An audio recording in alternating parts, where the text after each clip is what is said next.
that because it really goes a long way. So do subscribe. Right. So today we're going to be looking at the pound Swedish krona. Is that correct? Right. My last video was pound NZD. I think it's SEK stands for Swedish krona. Right. And I'm looking at every single asset. Yeah, Swedish krona. I am right. I'm looking at every single asset. Long term stuff that I don't cover in war rooms, but once in a while do enjoy trading. Let's have a look what we have here. Ooh, all right, all right. CRC, you've probably taught on this chart before. That's why it looks so pretty. Okay, that's weird. Just trying to see if I have notes somewhere. There we go. Right. Oof. Okay. So this is some old analysis, but now we can, without me editing or removing stuff, we can actually see how it played out. Right. This is some old analysis on pound Swedish krona. I was probably either doing a class, teaching. All my classes, I do them on live markets. By the way, all these lectures are based on teaching you guys how markets move as markets are moving. So module 1, module 2, don't forget to check down that link down below. All of this stuff is waiting for you, assessments, etc., to ensure that you understand institutional supply and demand trading. Okay, right. So let's see. Interesting. Right. So, well, let's quickly break down what we have in front of us here. I'm on the monthly time frame. I can see for a fact that, ooh, imagine this. Imagine I was not trading in 1994, but what do you do in such a dangerous week on such a broker, right? That's wild, right? But anyways, markets really did their best from 1975 all the way to the great crash in 2000, the tech boom crash, to move up. And then after that, markets crashed all the way down to 2013. And then markets tried to get some relief upward running in 2015. And then we found ourselves in this trading phase, right? So when I started to trade markets from, I don't know, 2014, roughly 2013, I wouldn't call that what I was doing trading in 2013 and 2014, but I was learning, etc., right? But this has just been part of the journey of price, right? So then clearly I've got a couple of zones marked up here for us that I did a while back, and let's talk through them, right? So GD1 means governing demand 1, and you can see, price creates an imbalance, price comes back, a retest, price comes back into this zone, right? The new demand gives it a fresh touch, price comes back to retest this zone, right? Retest, and so the buyers hold. So our marking of demand zone was correct. Here's a governing supply that is created, markets break through it. Ooh la la, right? So we can see here GS1 stands for governing supply zone 1 because it's the very first one. Markets actually bulldoze through it into a higher supply, which is all part of our rules that we talk about all the time. Just markets will go higher. So if you sold here, put your stop loss there. It's not because supply and demand didn't work. No, it's just that you didn't understand the rules, right? Higher supply, you always sell high. And markets sell high, consolidate for a very long time, and price then comes back down, right? So I'm going to remove the old analysis because now we want to understand where is price now in relation to where price is going in 2023, and get over correct historic analysis and create new analysis that's going to help us for the future.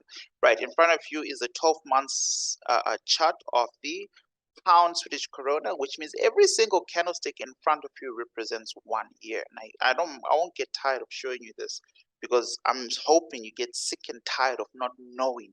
I'm hoping me repeating the same thing and you've seen it play out, and while you keep trying to do a different thing, whatever, it tires you out until you decide to do the right thing and come master real market information, right?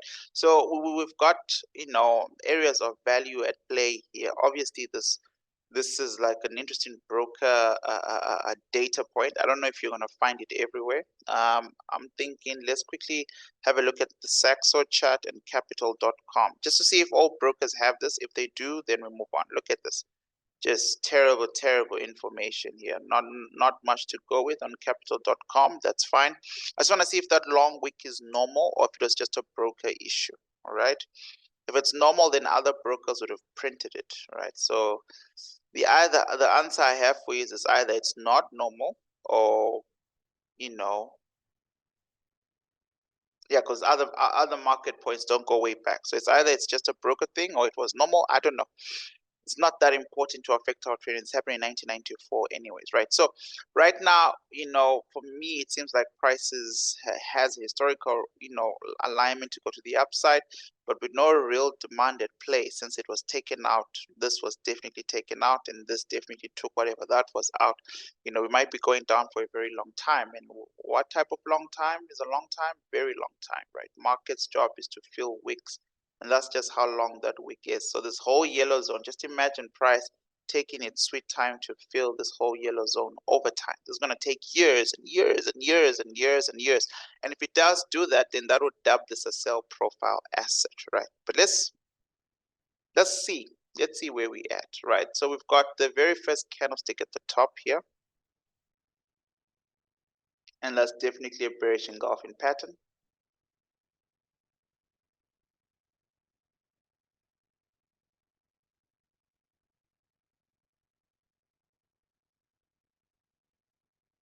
Yeah, like that.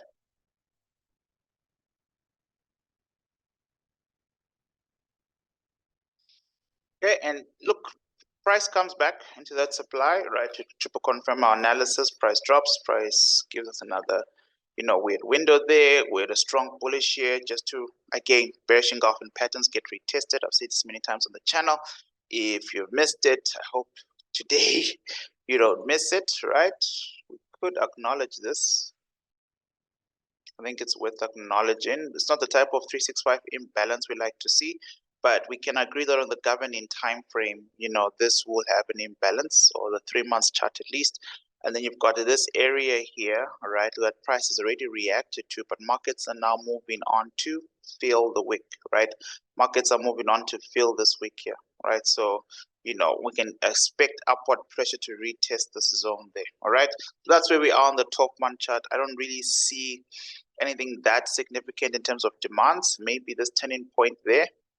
Yeah, and if it is, well, it's already been used up quite a bit, and then there's this there, right? So on the 1 year time frame, I think I'm okay just drawing supplies.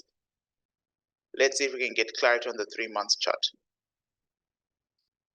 All right, on the 3 months chart, is this a supply or a wick? I'm saying this zone here was at me drawing. Okay, yeah, this zone here was me saying price needs to fill this wick. You see this wick here? All right, you're going to see now in the 3 months time frame, there are actually some serious levels to consider, right? Which is where price has to get to fully fill the wick, and then also answer to the sell pressure that is the supply here. So I go to the left, you can see that markets have already started dancing with this area, right? So on the 3 months chart, we start to get clearer levels, baby, clearer demands, clearer supplies, etc., which is good because now we understand exactly what price is doing. All right, we start to get very clean, no imbalance there, but okay, can definitely take you. Right, this one gets broken, this one doesn't really have a clean imbalance, right? And then we have another demand here. So if any time from 2020 October, markets have just been playing fairly, right? Clean demands, price retest, price goes up, right? And now, like I said earlier on, some wicks need to be filled. This wick needs to be filled on the 12-month chart, but now we've got a 3-month chart wick that also needs to be filled, right? And there's not much. You see, it stops. So immediately when this happens, then I now have a full stop. I could break down everything happening up here, but it's pointless if I have a valid zone in front of me and prices there. We need to wait for that zone to break first. Sorry, let's go back to the 3 months chart. I saw something there. And then we need to also consider this little discrepancy right there, right? This is not, technically speaking, a textbook bullish engulfing pattern, but just watch out for it, right?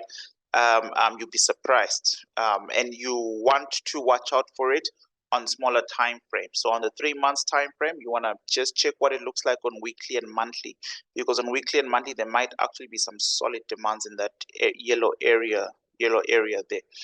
All right, I'm going to tighten this area of value just to get the most out of my analysis. I'm going to use a proximal with no area of competition, and you can still see the story remains the same.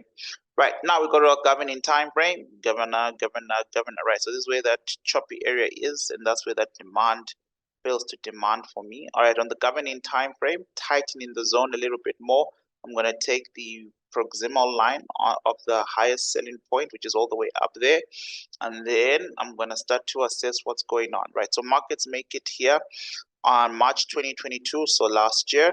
Bearish engulfing pattern is formulated. Markets reject.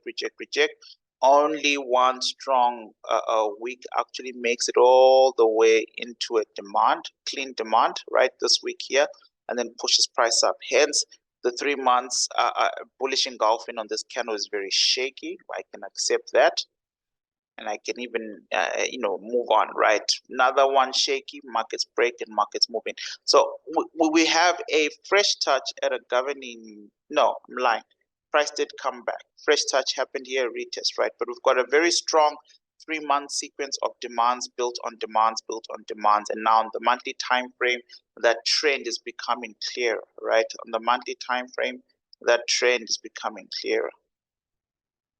Okay, that trend is becoming very clear on the monthly time frame, right? So just be mindful of that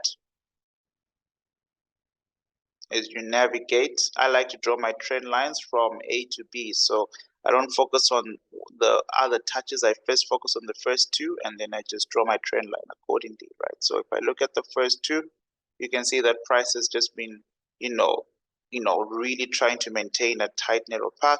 But even if markets were to break this first inward trend line, right, it's still technically bullish if it falls into the second outward trend line, right? As long as you're in between here, and there might be demands at play, but we'll see, right? And then on the sell side of things, I'm fine, right? So now I kind of like understand the lay of the land.